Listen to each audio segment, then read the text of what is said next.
خلاف کروں گا۔ اسپیکر صاحب ایف آئی آرز آپ نے کرنی ہے تو انٹیلیجنس ادارے جن میں I S I, M I, I B, F I U, special branch, کسی کے ماتھے پہ نہیں لکھا ہوتا کہ کون ہے، انہوں نے نقاب پہنے ہوئے تھے، نقاب پوش تھے، آپ نے ان کے انسپیکٹر یا حوالدار کے خلاف نہیں کرنا۔ اسپیکر حیات صادق صاحب آپ نے ایف آئی آر کرنے ہیں تو ان انٹیلیجنس اداروں کے ڈائریکٹر جنرلز کے خلاف آپ کریں، یہ ہماری ڈیمانڈ ہے۔ تب یہ سیکھیں گے، تب ان کو پتا ہوگا کہ آپ جمہوریت اور آئین کی دھجیاں نہیں اڑا سکتے ہیں۔ آپ نے کسی حوالدار یا لائس نائک یا انسپیکٹر یا پھر ڈیپٹی انسپیکٹر یا ای ایس آئی کے خلاف کیا تو اس کا کوئی فائدہ نہیں ہوگا۔ یہاں پہ آخری دو باتیں میں کروں کہ اس وقت کی حکومت، یہ لوگ بالکل اپنے ہوش و حواس کھو بیٹھے ہیں۔ ان کو جو یہ جلسے دو ہوئے، ثوابی کا تاریخی جلسہ، یہاں پہ اسپیکر صاحب کے، اسد کیسر صاحب کے حلقے میں، شاہرام خان کے حلقے میں تاریخی جلسہ ہوا، اور اس کے بعد اسلام آباد کا تاریخی جلسہ ہوا۔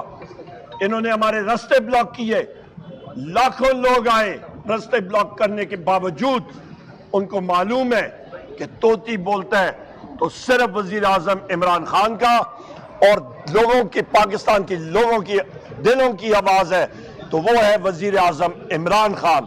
ہم لوگ کھڑے تھے، کھڑے ہیں اور کھڑے رہیں گے۔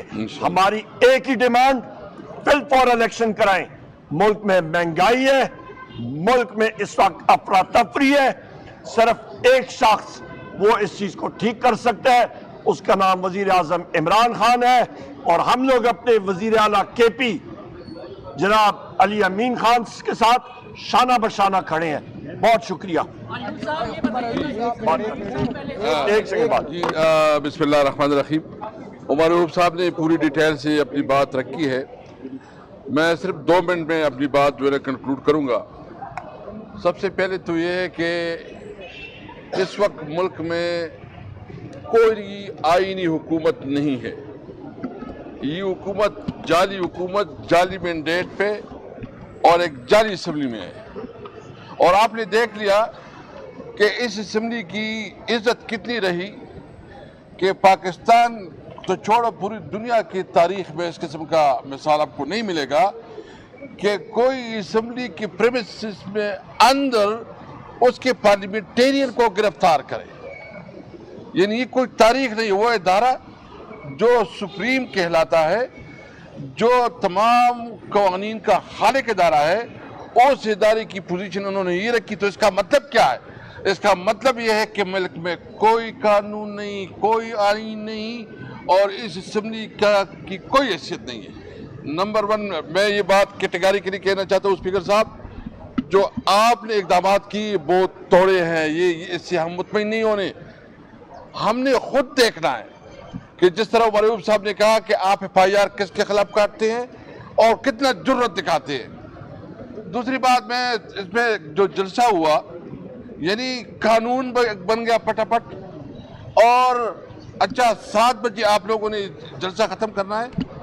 میں بلاول بھٹو صاحب سے پوچھنا چاہتا ہوں، کیا آپ کے جلسے جو ہے نا ٹائم کے مطابق ہوتے ہیں؟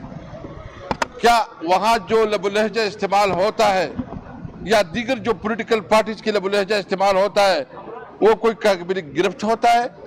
اور پھر جو ہے نا کہ چیف منسٹر نے جو اس قسم بات کی، چیف منسٹر صاحب سے ہم نے کل بات کی ہے، اس نے بہت کیٹیگریکلی کہا ہے کہ اس کا اشارہ جنس کی طرف نہیں تھا کہ وہ کوئی خاتون ہے، اس کا جو اشارہ تھا وہ عہدے کی طرف تھا کہ ایک جو سی ایم وہ خاتون ہو یا مرد ہو۔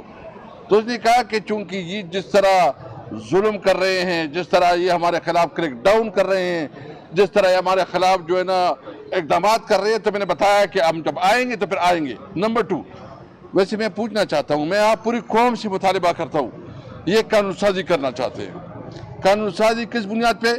ٹوٹل مسلم لیگ کے اپنے 17 ممبران منتخب ہوئے ہیں جو اوریجنل ہے، اور باقی جو لوگ بیٹھے ہیں وہ جعلی طور پر بیٹھے ہیں۔ میاں نواز شریف خود ہار چکا ہے، ان کی ساری لیڈرشپ ہار چکی ہے، اور اس پہ یہ پورا کانسٹیٹیوشن امینڈمنٹ لا رہے ہیں۔ اور پھر اس کے پاس پھر نمبر پوری نہیں ہوتی تو ہمارے ایم این ایس کے اوپر دباؤ ڈالا جا رہا ہے، اس کو خریدنے کی کوشش کی جا رہی ہے، اور یہ کہتے ہیں کہ 90 کی دہائی میں پھر ہم جا رہے ہیں۔ آپ گئے ہیں، آپ اس سے آگے گئے ہیں کہ آپ اگر ہمارے ایم این ایس کو ابھی تک سپریم کورٹ کا فیصلہ ہوا ہے، جو ہمارے خواتین کی جو اور ریزرو سیٹیں ہیں ابھی تک اس کی امپلیمنٹیشن الیکشن کمیشن نے نہیں کروائی، اسپیکر صاحب نے اس کی نوٹیفیکیشن نہیں کروائی، تو کیا یہ قانون کے مطابق سب کچھ ہو رہا ہے؟ اور پھر یہ کوشش کر رہے ہیں کہ ہمارے لوگوں کے اوپر دباؤ ڈالا جائے، اس کو ڈرایا دھمکایا جائے، اس کو پیسے دی جائے، کوئی لالچ دی جائے، اور یہ قانون بنانا چاہتے ہیں۔ مجھے امید ہے ہمارے کوئی ایم این اے آگے پیچھے نہیں ہوگا۔ اگر اس قسم کی کوئی قانون سازی اس لیے کرنا ہے تو اس قانون کو کون مانے گا، اس کی کیا لیجیٹمیسی ہوگی، اس کی کیا حیثیت ہوگی؟ بالکل واضح ہے، جمعے کو انشاءاللہ ہم پورے ملک میں احتجاجی مظاہرے کر رہے ہیں، ہم قانون اور آئین کے اندر رہتے ہوئے اپنی جدوجہد کریں گے، بالکل واضح اور کلیئر ہے، نہ کسی کی پرواہ ہے نہ کسی سے ڈر ہے۔ اگر کسی کا یہ خیال ہے ہم صرف اور صرف ہمیں پریشانی ہے تو اس ملک کی پریشانی ہے کہ اس ملک میں اس وقت انارکی کی طرف جا رہا ہے۔ آپ دیکھ رہے ہیں کہ لکی میں اس وقت پولیس کے لوگ جو ہے نا سراپا احتجاج، کبھی اس طرح ہوا ہے؟ بہت افسوس ہے اس پہ، اس کو سیریس لیا جائے۔ بلوچستان میں جو صورتحال ہے، جو ڈی اے خان میں، یعنی آپ کے خیبر پختونخوا، خاص کر جو مرچ ایریا ہیں، بھائی آپ سنجیدگی سے بیٹھو اور اس پہ بات کرو، تمام اسٹیک ہولڈر کو بٹھاؤ کہ یہ ملک اور وفاق کے خلاف سازش ہو رہا ہے۔